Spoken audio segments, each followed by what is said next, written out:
Again, another event. This was new to us, the Ag City Music Fest down in Harrisonville.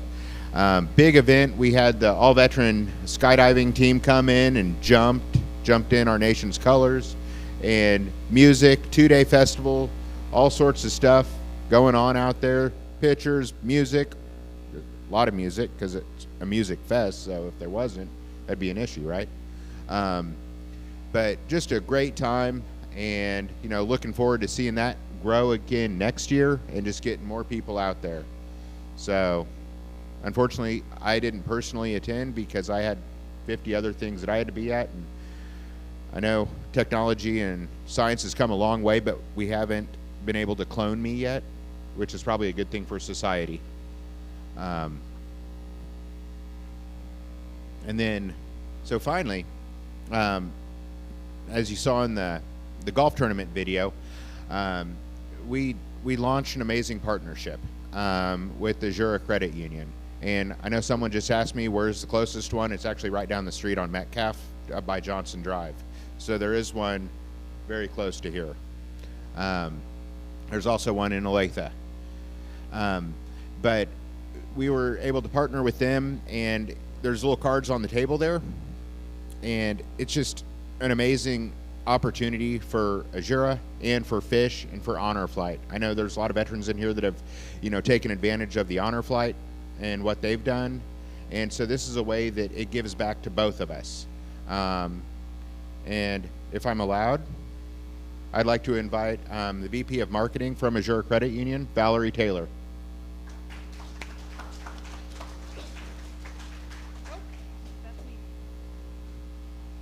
Thank you, everyone. Yes, my name is Valerie. I am with Jura Credit Union.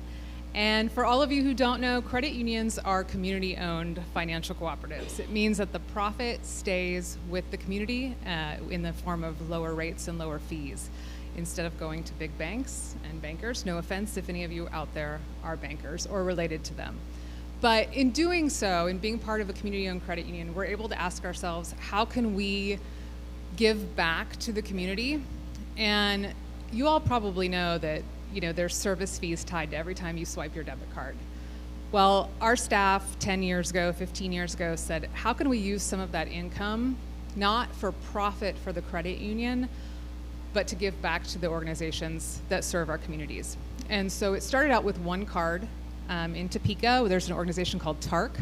They take care of folks with developmental disabilities. And so for every time you swipe your TARC card, and this is how it started, TARC earns 5 cents. And I don't know about you, but I swipe my card about 5 times a day, so I'm giving money left and right. And since that one card, we decided, why couldn't we be more inclusive and add more organizations so that our members had a choice on who to give their money to? And so over time, that has grown to 9 different cards, the 9th being Honor Flight and F.I.S.H. And so every time you swipe your debit card, that is the veterans or the heroes card is what we've been calling it, F.I.S.H and Honor Flight is going to get 5 cents. And it's just an easy way to say, why aren't more organizations doing this? Why are you keeping the profit for yourself? Why not give back to folks? And so that's not 5 cents of your money. That's 5 cents of the credit union's money. And so every time you use this, 5 cents, 5 cents, 5 cents to F.I.S.H. And that's what I'm here to share that with, is that it's as simple as, obviously, we'd love to have you as members of our credit union, but more importantly, we'd love that you're able to support the organization that you already love. And so since 2010, Jura has donated over $1 million to our 9 partners using their debit cards. So I'd highly encourage you to consider it. I'll be here for a while, so if you have questions about accounts and things like that, I'm happy to talk about them. But again, the point of credit unions is for people, not profit, and people helping people, and that's what we think we're doing, and especially with this card. So thanks for letting me share more about it, and thanks for letting me be part of the American Legion. Fun fact, my husband was a bartender for the American Legion in Lawrence for 15 years. So he dropped me off tonight, and I think he was a little bit sad to move on and kind of wanted to stay. So nice to be back in an American Legion. Thank you, guys. Thank you, Valerie. But it's just, I'm just so excited about this, and they're going to be at a lot of our events, and just for us to be able to grow this, and again, I just gave my card to her. She ran off with it.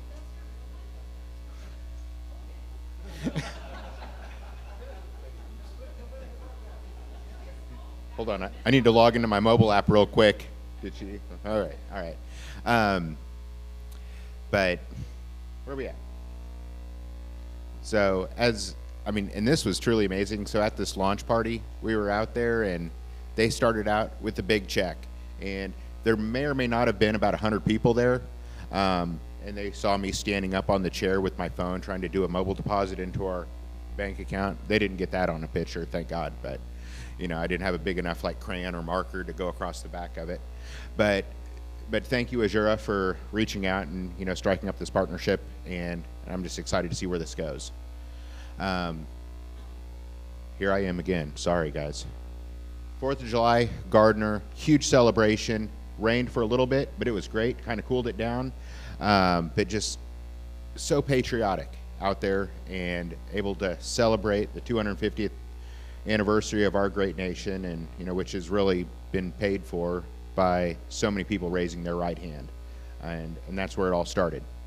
So we were able to be up there and dedicate a service dog again, and it was a long night, and it's been a long month for me. I'm sorry, but I know it's been long for a lot of people.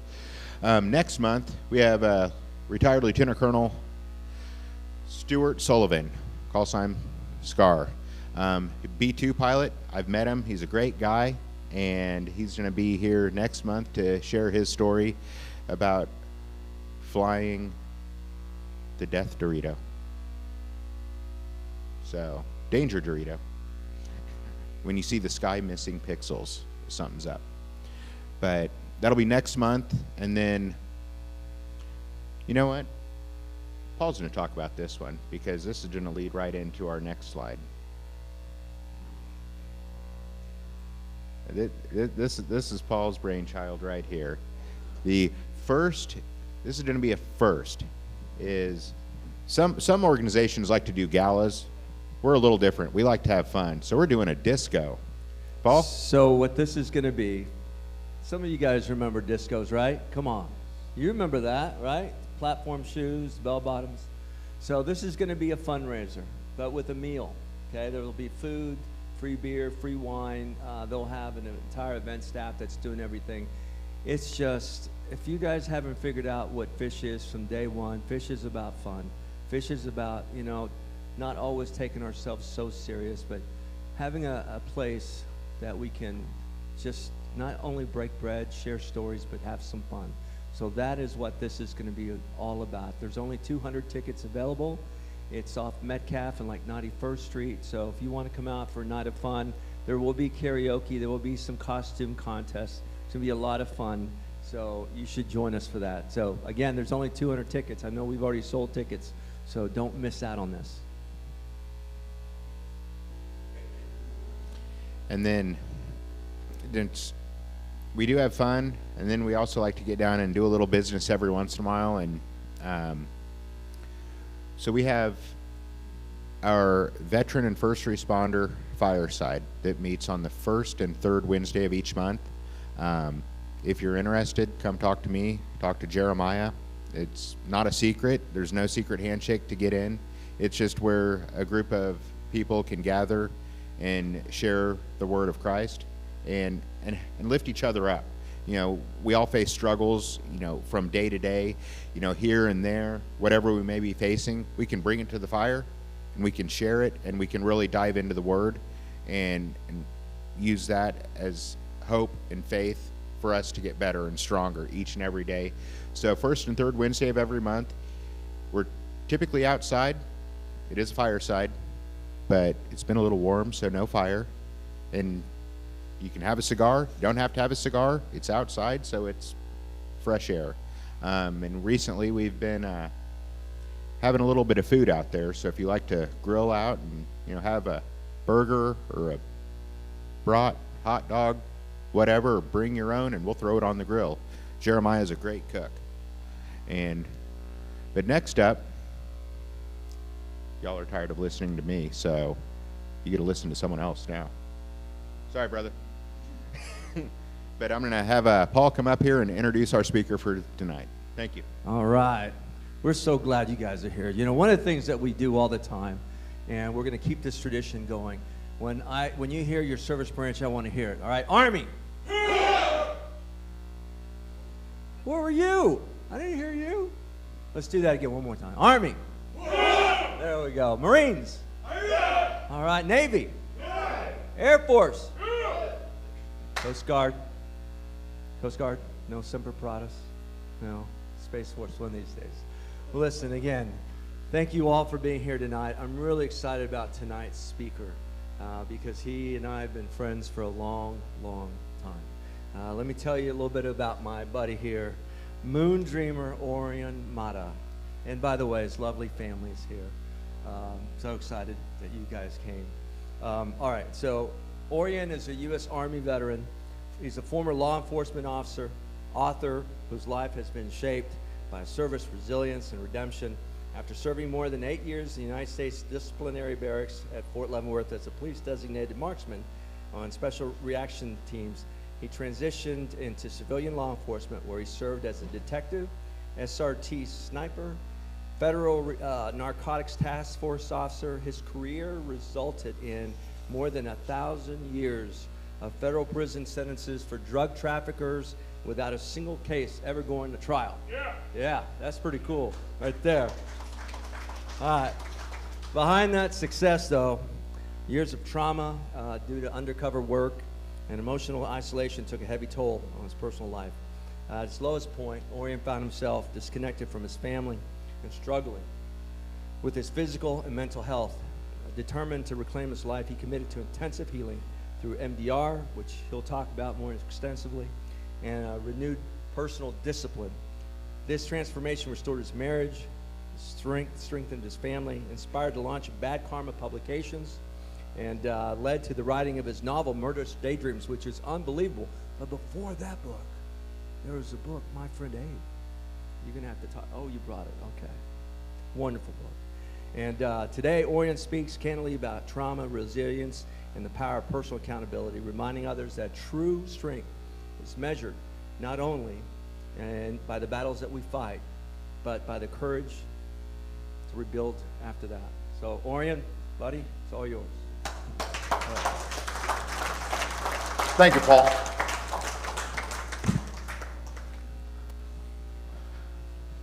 Thank you, everyone, for being here. My clicker's working? No, it's not clicking.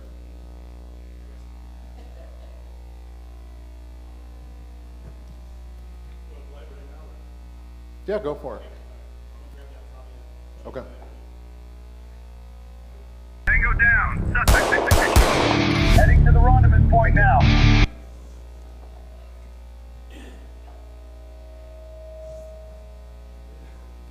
That was me cross my hands.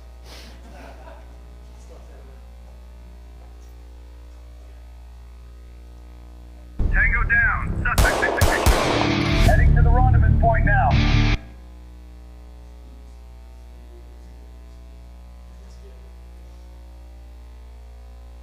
Will it go to the next one? You guys can do that. All right, so for over 30 years, I've been honored to serve this great country. I raised my hand at 17 to join the Army and was in the DEP program. I actually celebrated my 18th birthday in boot camp.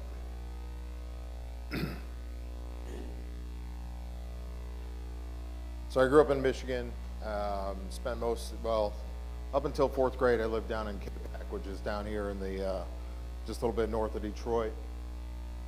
And we moved up to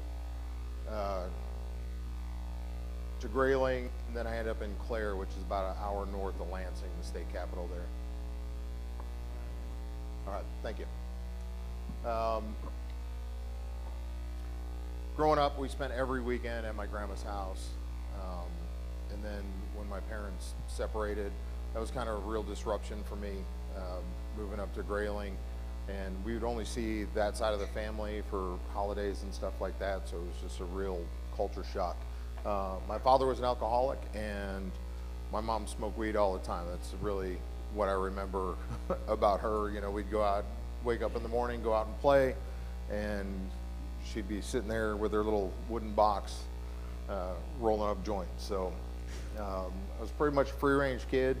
I think I did the square miles of our boundaries growing up down there, and it was about 12 square miles that we had free reign of. We're like, don't cross this street, don't cross this street, you know, east, west, north, and south. Exposed to periodic things of domestic violence. Usually when my dad was tuned up. And like I said, the separation in the 4th grade and moving to Grayling really disrupted everything. And then I moved in with my dad in 7th grade because my mom and I just didn't jive.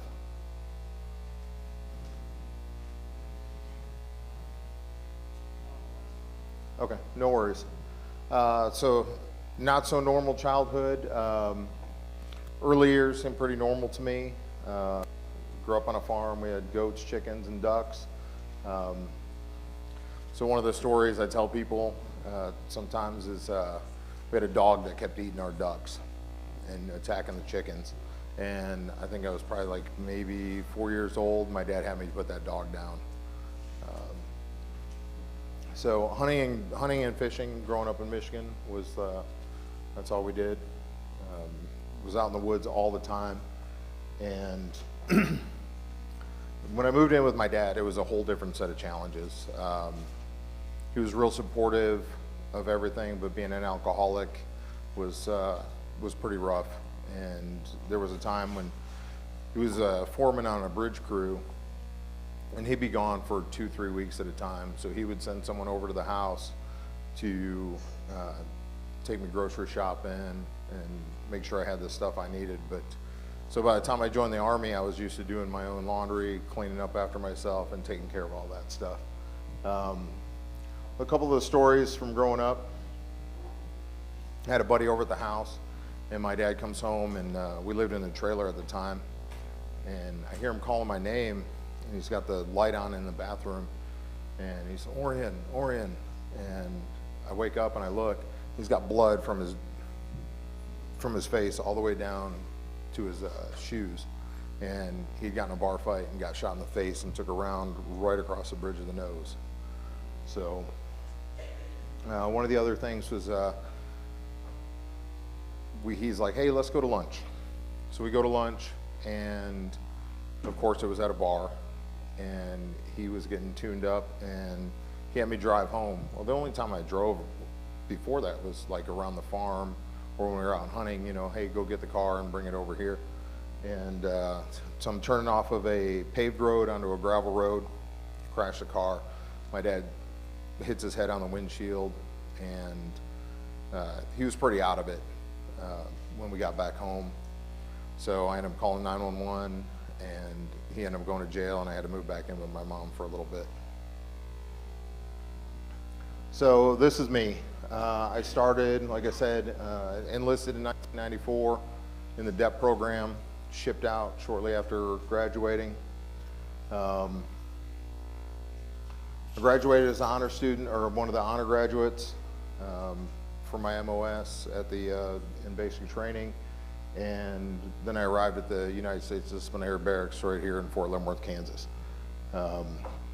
Shortly after I got there, we had a riot in one of the wings where one of our guards got taken hostage, a good buddy of mine, beaten pretty severely.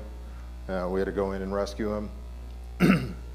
And then from that, I'll kind of get into it more, but I joined SRT, which was our special reaction team, and then ended up becoming a sniper. Went to PLDC, became an E5. I ended my military career in 2003 and went into civilian police work.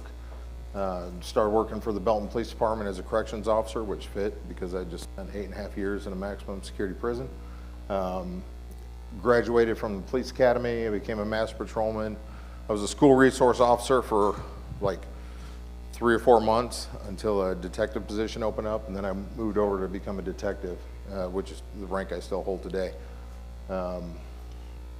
Went to the FBI sniper school, joined SRT. I was actually on SRT prior to my first year as a patrolman. And most of the time they don't let that happen, but given my background, they were like, well, we want you. And then in 2015, I started a task force position and went out to a federal narcotics task force. And that's my bread and butter. Like, I've worked some really good cases and really found my groove there. And then in January, I returned to my department where I hold the role as a detective. So starting out, that's an overview of the USDB. So imagine being freshly 18 and walking into that prison. It was a huge wake-up call. It's the only maximum security prison in Department of Defense that's CONUS. We obviously have some other facilities like Gitmo that are maximum security prisons. When I got there, there was over 1,500 inmates, about 250 to 300 in the medium custody domiciles, and then they went down from there. And we had everyone from death row to trustees that we housed at the DB. Well, like I said, there's the custody levels there. My first taste of reality. So in the domiciles, you saw how those wings kind of came out from there. They used to have a dining facility in the wings before they started moving them to another wing. And it was basically like, we called them the satellites, and there was just a bunch of tables in there where the inmates used to eat, but they'd be in there playing games. And some inmates started arguing, and I went to intervene, and then everyone stood up. So I'm like trapped in this thing. There's, the exits are here and here, and I'm in the middle with probably 20 or 30 inmates. So that was, that made my butthole pucker a little bit, for sure. So the riot in '96 happened in March. Like I said, my friend was taken hostage. He was trying to correct an inmate, and the whole wing just blew up. They took him hostage. Our NCOIC of the wing didn't do any of the protocols that he's supposed to. Left the power on, left the keys in there. So the inmates basically had full run of the entire wing. He abandoned his soldier who was in there being taken hostage. So there was 3 guards per wing, and so him and the other soldier beat feet, and they left the guard cage open. So the inmates had complete reign of the entire wing. And it was like a scene from the movies. Like when we went in there, we're walking, we're marching in formation to quell the riot. The spotlights from the towers are going back and forth. There was fires all over inside of there. They'd spray painted like dye pigs and all that stuff in there. So it seriously was like a scene from a movie. And that's the source of my greatest shame. And this is the first time I'm saying this publicly, so bear with me. But we were working 20 to 23 days straight at that time due to manning. And I was scheduled for my first day off in over 20 days. The day or the night the riot happened, the day after that. And I thought it was just another battalion recall because we'd had numerous of those where they just recall everyone and you sit around for 4 or 5 hours and then they let you beat feet. So when they started doing that and they were going room to room, I actually hid my wall locker because I was like, I'm not going down for another battalion recall. Like, this is stupid. I'm off tomorrow. When I realized it was an actual riot and things were going on, obviously I suited up and went down and joined the formation. And it took me over 25 years to tell anybody that. And that was the therapist that I talked to. That's when I decided I was going to join SRT because those guys came in In the wings, we had a perch that you could, they used that to introduce munitions. So they were gassing the guys so we could get a foothold in the door and hitting them with beanbag rounds and stuff like that, just to kind of move them away from the gate so we could gain access. And like I said, they played an integral role in the riot. They were the ones that went in and rescued our downed soldier. The inmates had taken him into the shower area because they knew there was no cameras in there. Highly trained group of soldiers. They taught all our defensive tactics and use of force stuff, and it was an invite only type of unit. So you were hand selected and offered to, you know, like, hey, why don't you come try out for SRT? So you had to really stand out, you know, in DT, out on the range, and a lot of what we looked for was, are you helping other soldiers? So, so I joined SRT in 1998. You're treated like a squire. So they're like, hey, carry our shit. You know, just, you were doing all of the stuff. You were cleaning the ready room, making sure all the gear was squared away and all that stuff. I quickly became one of our main DT instructors. So we had a 500-man battalion, and I taught every single class of soldiers that came in to that for 7 years, 6 or 7 years. So thousands of students that I've taught in defensive tactics. Started training as a sniper, or the military police don't like to call them snipers. They like to call them designated marksmen, even though it's the same job. So as a police sniper, and then I also became a firearms instructor, teaching advanced pistol and rifle courses while I was in the Army. I was actually at work when 9/11 happened. You know, the first plane hit the towers, and we're around watching the TV, and we're like, you know, some jackoff flew his plane into the tower, you know what I mean? We figured just somebody sightseeing or whatever. And then we watched the second one hit, and I immediately was like, we're going to war, boys. Here we go. So the original plan after 9/11 happened, just a few days after it happened, obviously we identified some of the key targets. They were actually supposed to be at Fort Leavenworth. And thank God they changed their mind and sent them to Gitmo. Because if we didn't, we would have invited another Beslan-style attack here in the United States, where terrorists would have taken over a school or something like that, demanding the release of those guys.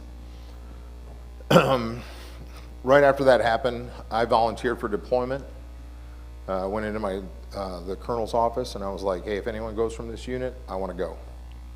But because I was SRT, we had orders deleted because we were actually responsible for the security of the post in case anything happened there.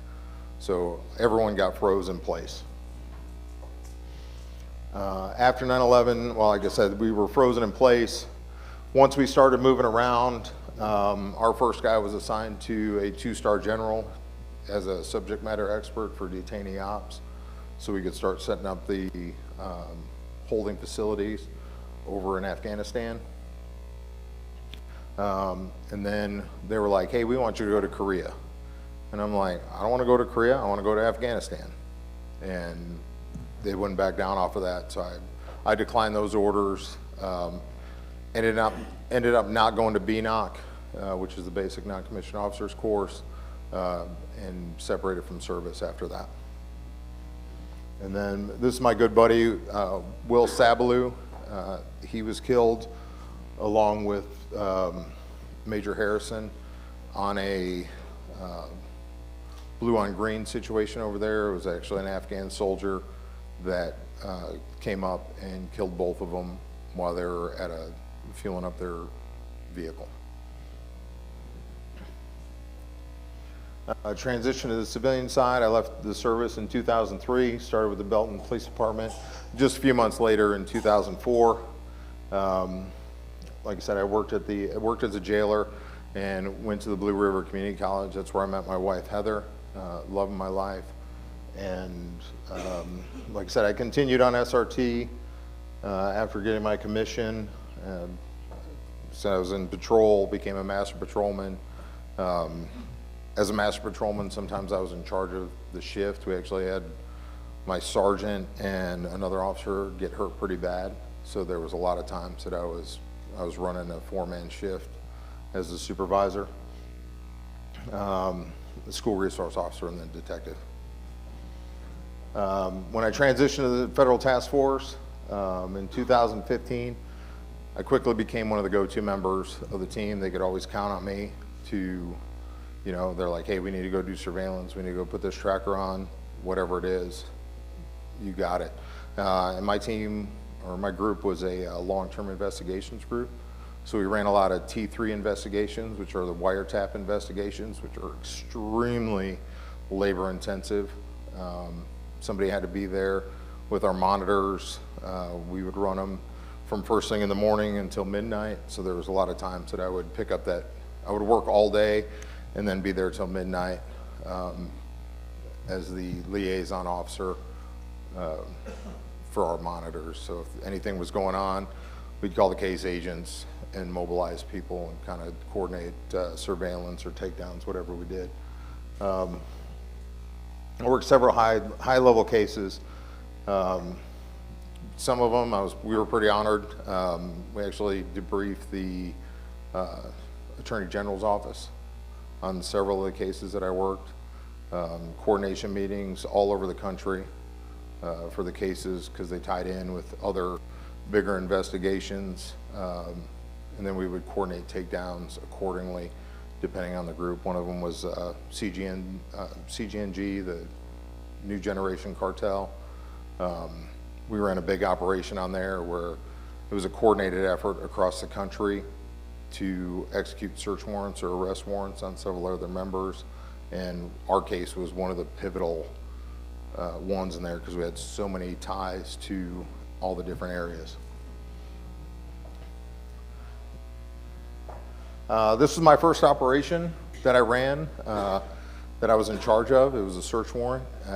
It was supposed to be a stash house, and just from the hours and hours of surveillance that we did, I knew that if there was no cars there, that nobody was there. Well, it just so happened, the deal that triggered, I think we had 5 or 6 search warrants off of that deal. So as soon as that deal went down, we were hitting 5 or 6 different houses simultaneously. And as soon as we hit the door, our team started getting shot at. And for the guys that have been in combat or been in shooting situations, you get auditory exclusion. So I was covering the back corner of the house, and the target that we were following that was doing a deal, he took off running, and KCPD was chasing him through the neighborhood, and I heard gunshots popping. I thought it was them shooting until I saw pieces of the house flying off, and I realized rounds were coming my way. So I unasked that situation pretty quick, and we ended up in 24-hour standoff where we ended up, well, KCPD ended up shooting the guy because he kept taking pop shots at our perimeter people, and they were bringing the Bearcat in through the backyard with a gas needle so they could pump gas directly into the house. He popped out the back door and actually put a round like right in the snot locker of the driver. So, luckily the bulletproof glass did its job, and he got zipped up there. One of the longest cases I worked was about a 2.5-year case. It was a hyper-violent group of individuals with ties to white supremacist prison gang, multiple T3 taps. The first one, I think we did 2 on the first targets, and so that's 2 months right there. And then we spun up and were able to get into one of the lower level dealers, and then that ended up being 6 months straight of wiretaps. So some of my checks had over 200 hours on them for 2 weeks. So I barely saw my family.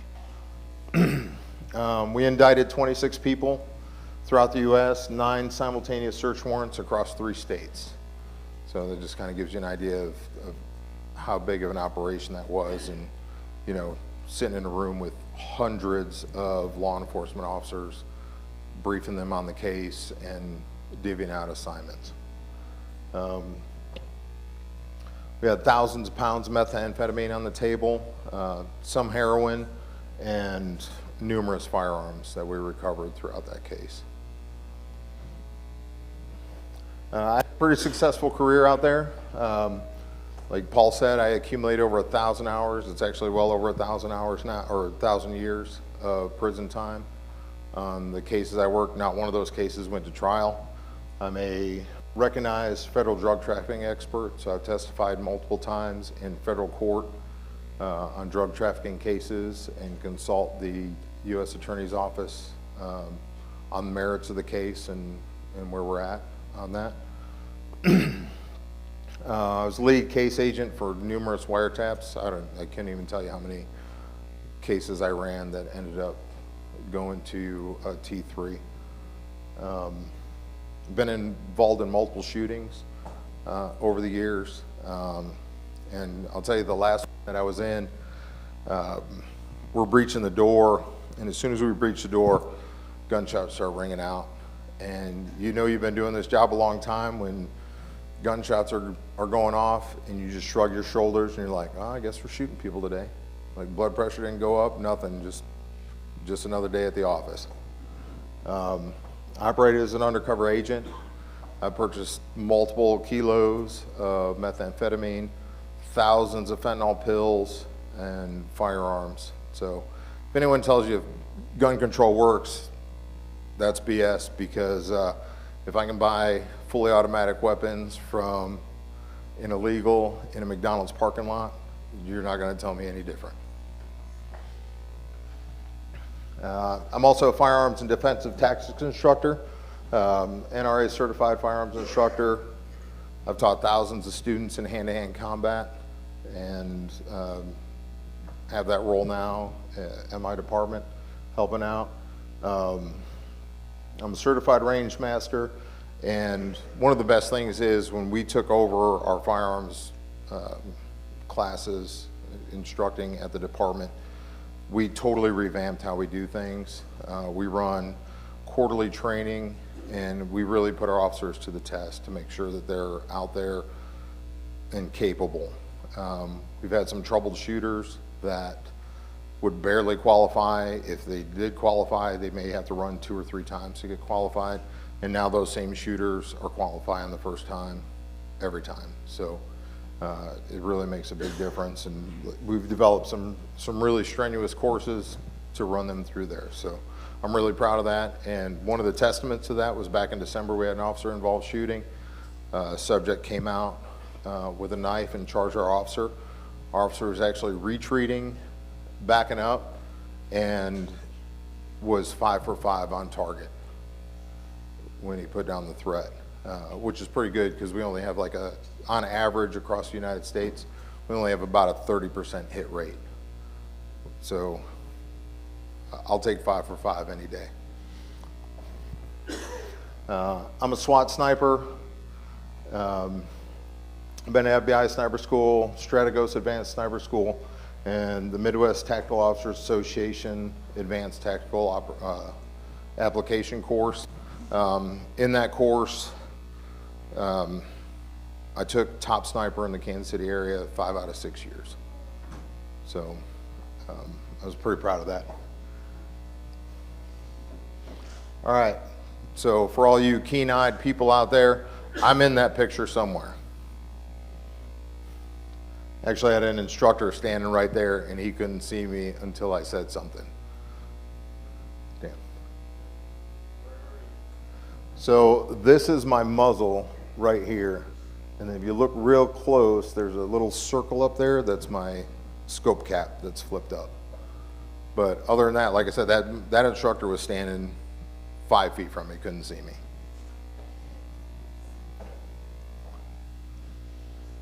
I also founded the Shepherd's Motorcycle Club back in 2012. We've raised tens of thousands of dollars for different charities. Every year we pick a different police, fire, or military charity or veterans charity. In 2019, we did a run out to DC, and our goal was to raise enough money for one service dog through F.I.S.H, and we ended up raising enough money for 3. We donated just a little over $20,000 that year. So very proud of that. We actually have a ride coming up at the end of July. It's a butt burner, so it's not for everybody, but it's 1,500 miles in 36 hours. We're running from Blue Springs, Harley-Davidson down to Lafayette, Louisiana. We'll sleep for a couple hours and then head right back. So if anyone's around on August 1st and want to meet us back at Blue Springs, Harley-Davidson, that would be awesome. We got some pretty good auction prizes that we're going to have out there. And then we do a week-long ride every year for the club, and we average about 2,500 miles. So we definitely put the miles in on our bikes and ride hard. So we've been all over the country doing that. All right, that's enough about my wins. Let's talk about where I really screwed up. All right, when you're in a firefight, what's one more bullet coming your way? It doesn't mean anything to you unless it's got your number on it. And that's how patrol was for me, like getting hit multiple times, you know, sometimes multiple times a day, but at least multiple times a month with critical incidents, you know. I remember going out and picking up, you know, I'd be like, hey, I found an arm over here, you know, traffic crashes, dead bodies, children, which is the worst. It really desensitizes you to a lot of things. And you have to wear this armor at work because as soon as you clear that call, you're going to the next one. And that armor really hurt my family. Excuse me. Because I kept it on and didn't know how to put it away. So when I get home, same guy that was at work. Yeah, on paper I was winning. Career was going fine, everything was good to go. But inside it wasn't okay. Really when it started hitting me was hours and hours and hours of just sitting in my car. 12 to 20 hours at a time, sitting out there on surveillance, watching people, and you really don't have anything to do to keep busy. And that's one of the things I used to use to cope, was just stay busy. I'd be at home, my wife can attest to this, I could not sit down. If there was one project that needed done, I was up doing it. I started drinking almost every day, had an interrupted sleep pattern, gained a ton of weight, was cold and distant to everyone around me. And isolated myself, and I lost my self-worth. I just didn't feel good enough. And, you know, that kind of translates to some of the other stuff in here. If I don't respect myself, I can't expect those around me to respect me.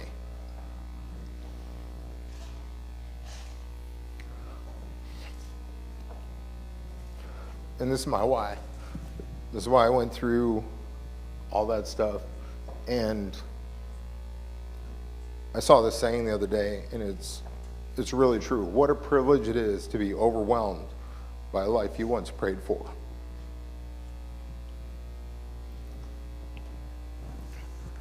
I became a ghost in my own home. Problems with our oldest son. He was acting like a knucklehead, dropped out of school, and was just couch surfing and all that stuff. It became the only thing my wife and her mom would talk about. My daughter danced up until that point, and when she lost this focus or center of attention, and every conversation revolved around him, she stopped dancing. When I made my thoughts known, so he's my stepson, but I've been in his life since he was 3 years old, so I don't think of him any different. But I was basically told to stay out of it. Like I said, my daughter stopped dancing. Me and the boys kind of became distant because I isolated myself. I started a custom woodworking business and basically treated like that, like it was a whole nother job. So not only was I working 20 to 40 hours overtime a week, I was also in the garage the rest of the time. So I would get up 3 or 4 o'clock in the morning, go out in the shop and work, get ready for work, work until however long, and then I'd be in there until 10 or 11 o'clock at night. So I was home and I was there, but I wasn't present. That was my sniper hide. Was in my garage. I could control that environment. I knew where all my tools were, and I got a sense of validation from producing projects for other people. I felt appreciated by those projects that I was turning out when I didn't feel appreciated in my own house for the stuff that I was doing. I was able to shut my brain off and stay busy doing that, because anyone that works around woodworking, they know that if your brain's somewhere else, you're going to be missing some fingers. So, and I justified it because I was making more money an hour than I was at my regular job. I was able to charge almost twice as much an hour on woodworking projects than I made at my as a detective. And I was drinking to lower the throttle. So, you know, it wasn't enough to get drunk, but it was just enough to kind of wind me down a little bit. I actually had more anxiety about going home than I did kicking in a door on a high-risk search warrant. You know, a lot of people are like, oh, I'm off work, I get to go home. And I was the exact opposite. I was like, oh shit, I got to go home. And that was a rough time doing that. And I did it because I didn't want to blow up on my family. And then certain circumstances made me drink a little more. If I knew everyone was going to be over at the house, I'd have a couple more drinks. And then I didn't realize I was doing this because of another situation, but every time I would go over to my brother's house, I was like, I got to get tuned up a little bit. And I'll talk about that a little bit more, but it'll make more sense. And then it got to a point where I was like, man, am I like my dad? Do I have a problem? So I'd quit for, 2 weeks, 3 weeks at a time, just to make sure that I could, just to keep myself in check, because I didn't want to go down that same road, because that's a horrible death, and that's probably one of the worst ones that I've seen, somebody dying from alcoholism.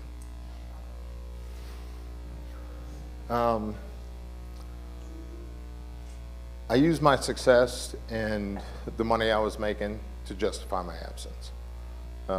We went to a Missouri Highway Patrol post-critical incident seminar, and that's the first time I heard that working excessive off-duty or side jobs is a coping mechanism for PTSD, and it's a way to avoid your family, but you justify it because you're making money. And then one of the things that I came away from that, providing for your family is the minimum thing that you can do as a husband and a father. That's a minimum requirement. Being present and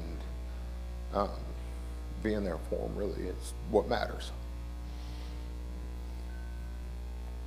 I became more comfortable dealing with drug dealers and informants than I did my own family. I was more comfortable talking to them and more relaxed than I was coming home and talking to my wife. And that was a real problem. And then I just completely lost my identity in my job. That's all that was important to me, because I didn't feel like I had anything at home. My wife and I went through a roommate phase, and I'm sure anyone that's been married here for any amount of time has felt the same way. You guys are both doing your own thing. You're here, she's here, but you're both in the same house. And it felt like more like being a roommate than being married, and we weren't really connected.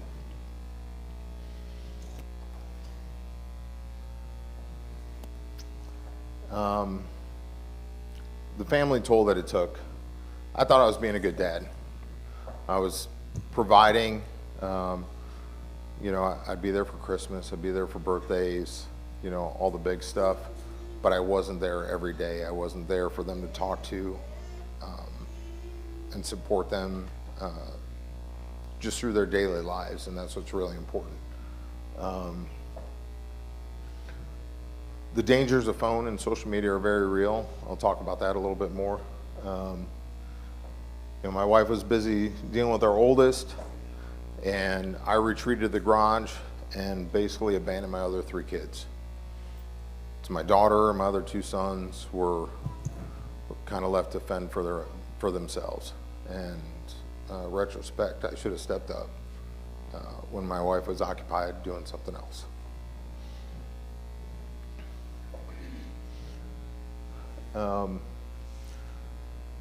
So when I say the phones are a real danger, this is exactly what I'm talking about.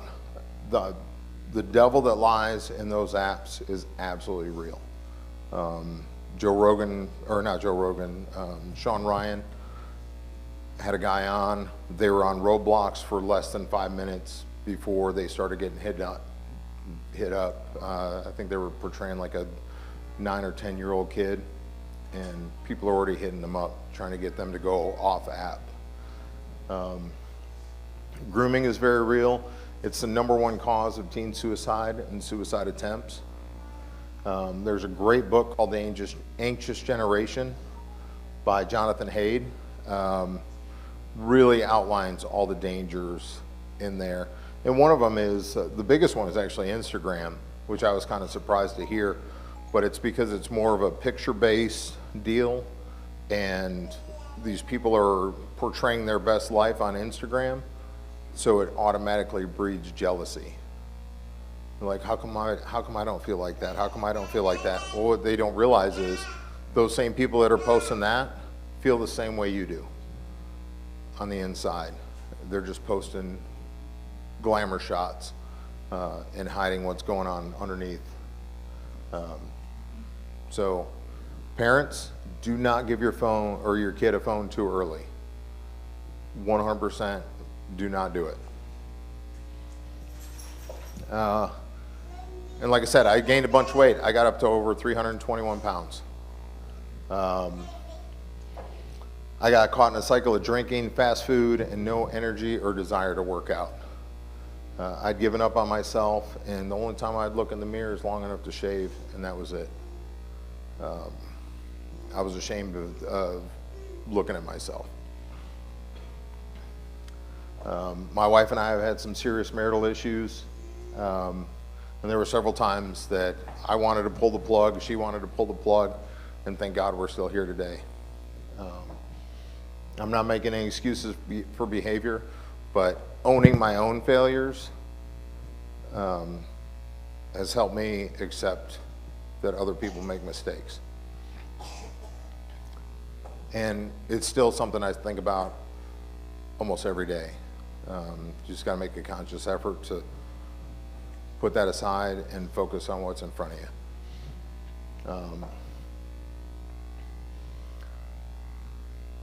The failures of therapy. So after my wife and I had some problems, I reached out to our EAP and got assigned a therapist. We were speaking 2 different languages.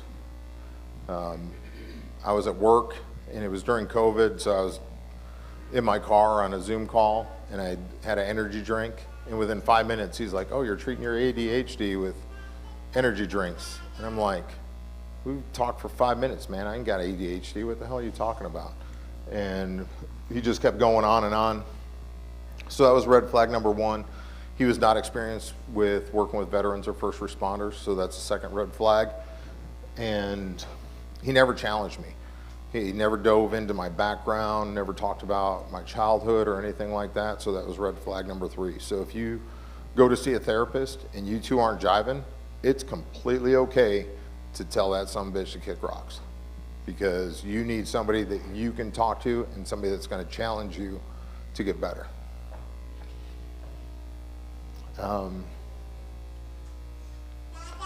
So I was present but an absent father. Because of my absence, my daughter struggled with her own mental health.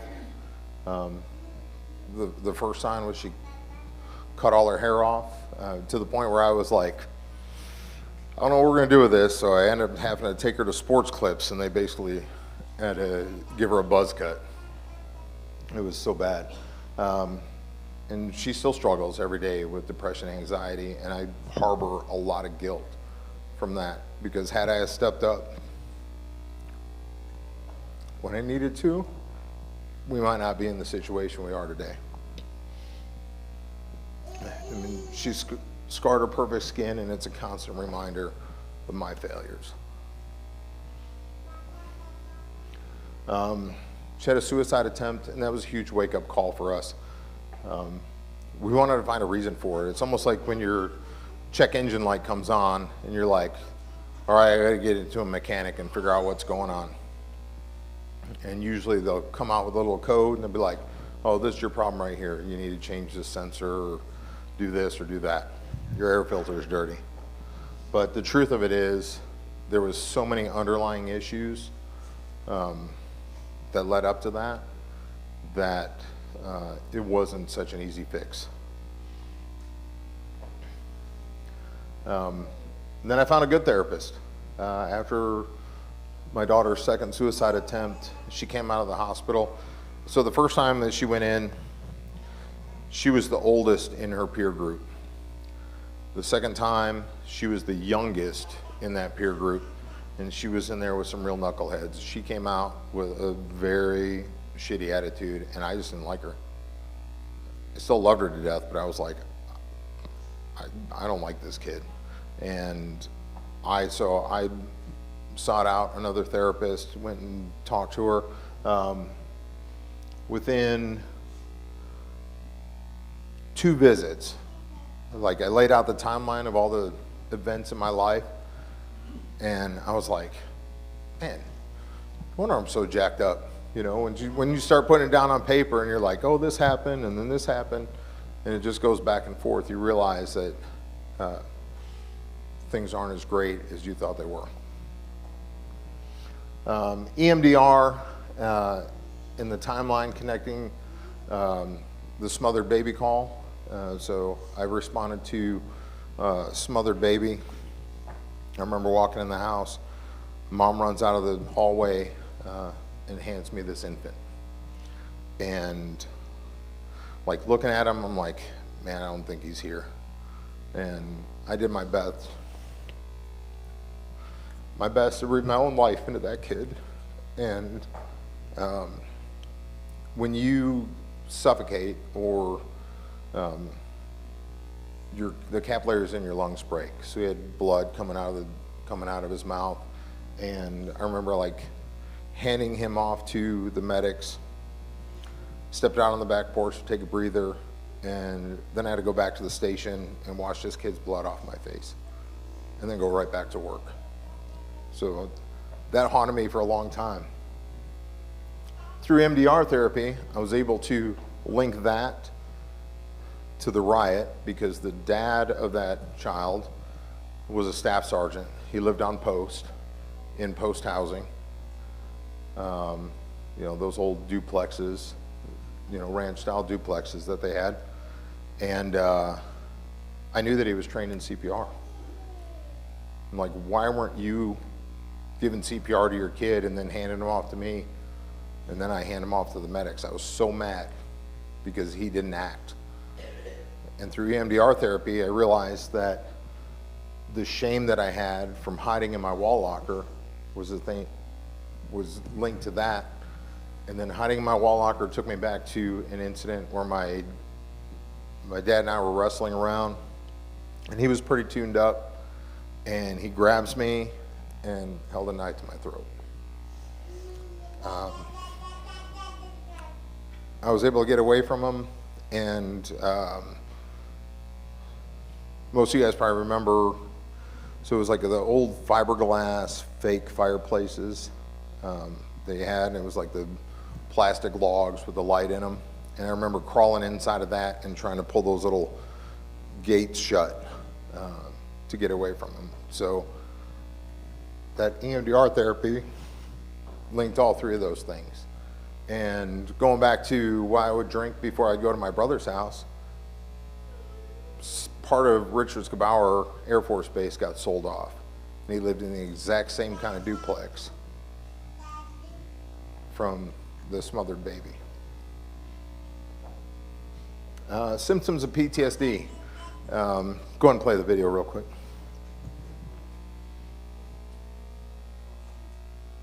For something to go wrong, even when everything is fine. That is not anxiety. That is not overthinking. According to psychology, that is called hypervigilance. And it doesn't come from nowhere. It develops in people whose nervous system learned that the moment they relaxed, something bad happened. So their brain stopped allowing them to relax. So that's one of the things I struggle with even today, even after going through therapy and cognitive behavioral therapy. Hypervigilance is always there. I do my best to kind of deal with it, and there's times where I'll go out with my family and stuff, and if they don't sit down first, I'll actually sit with my back to the door now so I can focus my attention on them. Isolation, avoidance through overworking, disrupted sleep pattern, angry and violent outbursts, feeling disconnected from your loved ones, loss of interest in things you once enjoyed. You know, like if you used to go fishing all the time and you stop doing that, you got to ask yourself, why are you doing that? Why aren't you doing that? Why aren't you going fishing? Why aren't you going hunting, doing the things that you once enjoyed? And believing no one else could understand your struggles and staying so busy that you don't have to think. So this first slide, or this first picture here, really hit me after, and I made this after I went through the battle within, and I'm sitting around, and I think it's the second day, you're sitting there in a circle, and everyone's telling their stories, and you think you're the only one. And you're like, oh, I'm going through that. Oh shit, I'm going through that too. And as you're going around the store, the circle, and telling your stories, you realize we're all in the same boat. You know, we're all struggling with the same stuff. And then feeling disconnected from the people around you. You know, there'd be times where I'd be at Christmas or Thanksgiving, all my family's around. I felt like I was 100 miles away. I wasn't connecting with anybody. And then a culmination of my daughter's struggles. We found some really unsafe stuff going on her phone. We ended up turning it over to the FBI, and hats off to those guys for what they do. I think I could investigate it. I definitely couldn't be on the enforcement side, because I don't know if I can keep myself in check. But they do an awesome job, and they're really, really good at what they do. We end up getting, I think, 5 or 6 people indicted based on the stuff that we found on her phone. And I'm so proud of her because she was super forthcoming, and she helped save unknown number of kids from going through the same shit. So I'm very proud of her for that.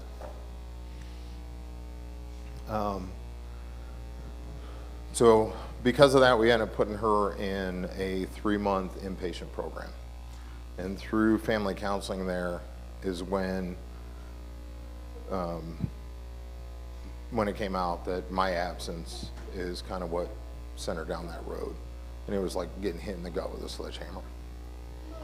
I worked so hard to give her everything that she wanted,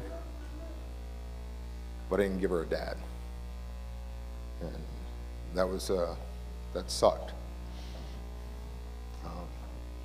And all this time I was looking for something or someone else to blame, and I never realized it was the person in the mirror. So I went to work. You know, like anyone that's been in this business, either a veteran or first responder, we're like, I'll just put that in a box and go put it on the shelf and go back to work. You know, you got another mission. yeah, that one sucked, but put it in a box. We got to go out. And so I had to start unpacking that stuff. I've done EMDR therapy, CBT therapy, ETMS therapy, the battle within, and I continue to see a therapist to this day. I'll tell you, all of those are great, but ETMS is really what did it. And just a warning out there, there's a big difference between ETMS and TMS. ETMS is they do a EEG and check your brain levels or brain activity levels, and it's customized to you. TMS is just a one size fits all, and a lot of people quit that because it's so intensive. ETMS, they actually ramp it up as you go to get to your target level, so it doesn't have the same side effects. Oh, yeah, and if you are a Missouri resident, a veteran, first responder, or family member, it's absolutely free for that treatment. So if you're a Kansas resident and you need an address, come talk to me and we'll hook you up, okay? This is one of the exercises that we did at the Battle Within. So one of the first days, day 1 or day 2, they had us draw these mandalas. And these are AI renditions of my shitty drawings. But this was the first one I did. And basically what I drew was, it was these jagged edges, this jagged staircase that everything was sloped back. So it seemed like, if you're taking a step and you slip just a little bit, you're going to tumble back down. One of the things I really struggle with, and you see in the mountains there, are two-faced people. I cannot stand them. I can't stand somebody that tells you one thing to your face and then goes tell somebody else something else. That absolutely drives me nuts. So that's one of the things I deal with. And you see like a tarnished peace symbol up there. And my goal, like what I could hope for, was just some resemblance of peace. Just a little bit, even if it's tarnished. At the end of the course, they had us do a new one. And basically, what this represents is the other side of those mountains. And, there's a beautiful lake there, but there's rolling hills. And, if you fall down one of those rolling hills, it's not as painful as falling down these steps. And you're still in a beautiful place. And sometimes you might be on the other side of that hill and you can't see the lake, but you know it's there. So the eagle in both of those represent God. And the reason it's bigger there is because I feel like it got me a little closer to him. And he was there with me. So once my mind got better, my body followed. I was trying to diet, I was trying to work out, and it just nothing was clicking. I started the VA weight loss program. I started hitting the gym 6 days a week, walking at least 10 miles a week. That'll be the next slide, but I had my T levels checked, so I was talking to my doctor. I'm like, man, I'm dieting and nothing's coming off. Because before, when I would diet, I could stick to a diet and I'd drop 20 pounds in a week and a half without a problem. And this time I'm like, I'm sticking to my diet, I'm being really good, and nothing is working. And so my levels are actually in the 190s. So I ended up starting on TRT, and that made a huge difference. Eating right and reducing my cortisol levels helped me get back to where I'm at today. So there's a study out, or a couple studies out, on veterans and first responders and our testosterone levels. And basically what it is repeated exposure to traumatic events increases your cortisol levels, which decreases your testosterone, which causes sleep disruption, increased susceptibility to stress, which causes sugar cravings, metabolic disruption, and then you're craving booze and snacks, which creates a flight or flight response, just like a traumatic event would. And so I got trapped in that cycle. And once I was able to break that cycle, I dropped a ton of weight pretty quick. So this is the hierarchy of needs. And I put the pinball there, or the pinball machine, because over the last 20 years I was bouncing back and forth between this. You know, when I wrote Our Friend Abe, my first book that Paul and F.I.S.H helped me get published, I was up here. And then over the years and stuff happening, I was back down to level 1. But then once I got back up and my esteem rose and had some self-actualization, then I was able to finish my next book, Murderous Daydreams, which was my first novel that I wrote. I reconnected with my family. Like I said, I finished up my first novel. I've lost over 90 pounds. I feel like I'm in the best shape of my life. I started a veterans and first responder wellness program. I started appearing on podcasts to tell my story. This is my first public speaking engagement. I launched an online brand, Bad Karma Publications and Bad Karma Coaching. And I actually started my third book, which is also an offshoot of The Battle Within. So they had us write a hero's journey, our own hero's journey, but they wanted like a different setting, you know. So like some people chose like a sci-fi theme or whatever. I chose like a medieval knight type thing, and I got a couple chapters of it done already, but it's actually going to be an autobiography but set in a mystical setting, good medieval setting, I guess.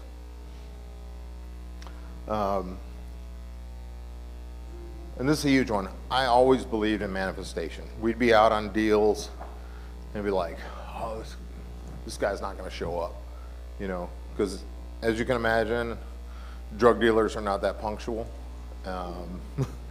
So we'd be sitting out there for hours and hours and be like, it's going to happen. It's going to happen.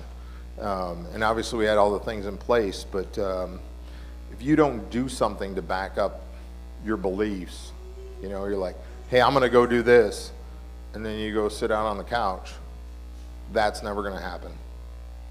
So you have to develop a plan. You have to just keep a positive mindset that plan's going to work out. But you have to have a plan, and you have to take the steps to employ that plan. So I had to shift. My focus, because I realized if I'm not good for myself, I'm no good to anybody else. And I had to start putting myself first. I had to start putting my time first and doing things for myself. And one of those things that I do is go to the gym and work on my coaching program, and then my online influencer presence or whatever. But I'm actually doing pretty good on that. It's picking up. I actually started with a coaching program, hired a coach that has actually helped me do that. And one of the first things he said, he's like, I don't want you to launch your coaching program right now. I want you to sell yourself first because you have a great story. He goes, and once people start following you, then we'll launch your coaching program. And it's actually worked out really good. I was always putting other people's first, you know. Somebody would be like, hey, can you help me move Saturday? Well, I had shit I was going to do Saturday, but yeah, I'll come help you move. And, you know, now I can be like, hey, I'd love to help you move, but I'm free Sunday and not Saturday, instead of moving my stuff around to accommodate their schedule. And like I said, just doing things for myself. So this is my daily protocol. I get 20 minutes of sunlight, preferably first thing in the morning, before 11 o'clock. and I don't know the science on that, but it has something to do with the difference in the UV rays after the sun is up for so long. I meditate every day. I do a box breathing technique first thing in the morning. So as you're sleeping at night, your oxygen levels are depleted. So if you start your day doing that, within the first 30 minutes of waking up, you're oxygenating your blood, and you just have a better mood for the entire day. I finish every shower in the morning, ice cold, as cold as it'll get.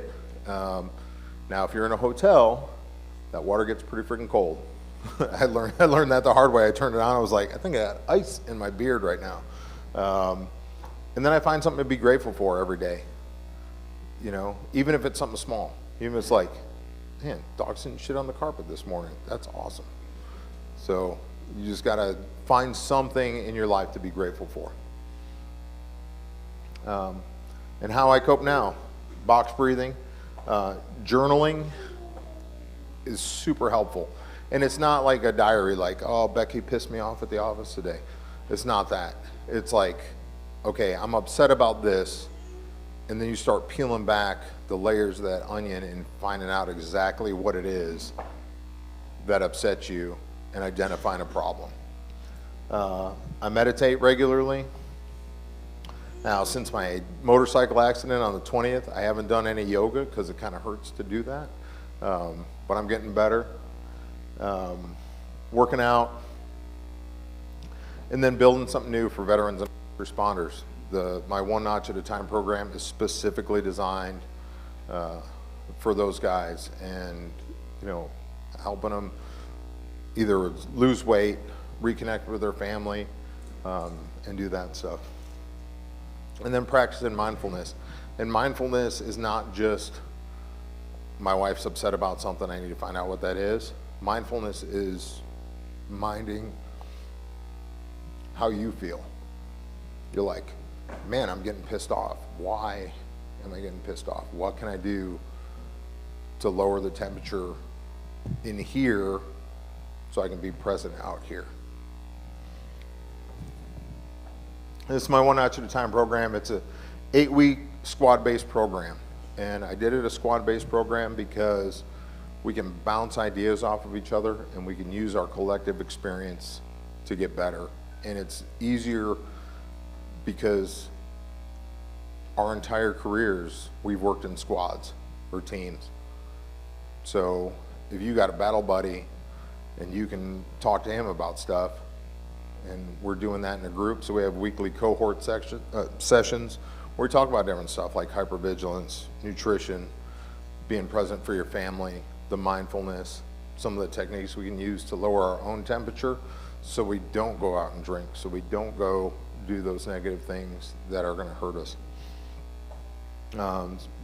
Daily check-ins, and one of the unique things about this program is I sent out a 20-question questionnaire right out of the gate that you have to answer before we even start the program with you. And basically, those are questions that you have to answer in order to open yourself up to being open with your cohort members, with the other squad members.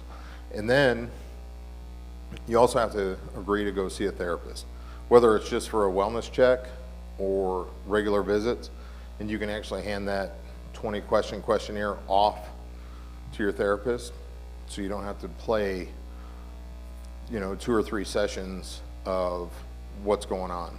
They already have a blueprint of the things that are bothering you in order to communicate with them better. And this is what I'm most thankful for, because I have 3 grandbabies, and they will never know the old me.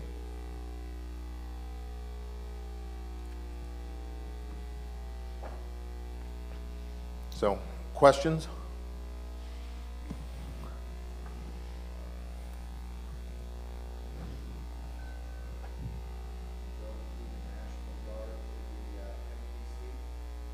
To that. I was on active duty.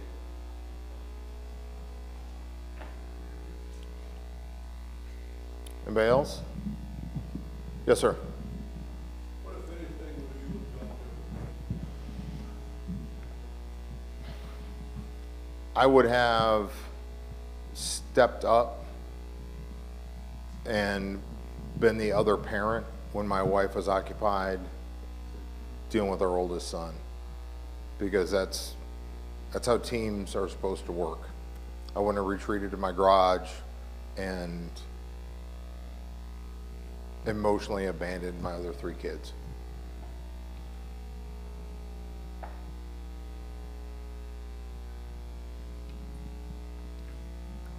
Anybody else? Yeah, I really appreciate you guys listening to me, and I'm just thankful for Paul and Fish and everything they do. So, thank you.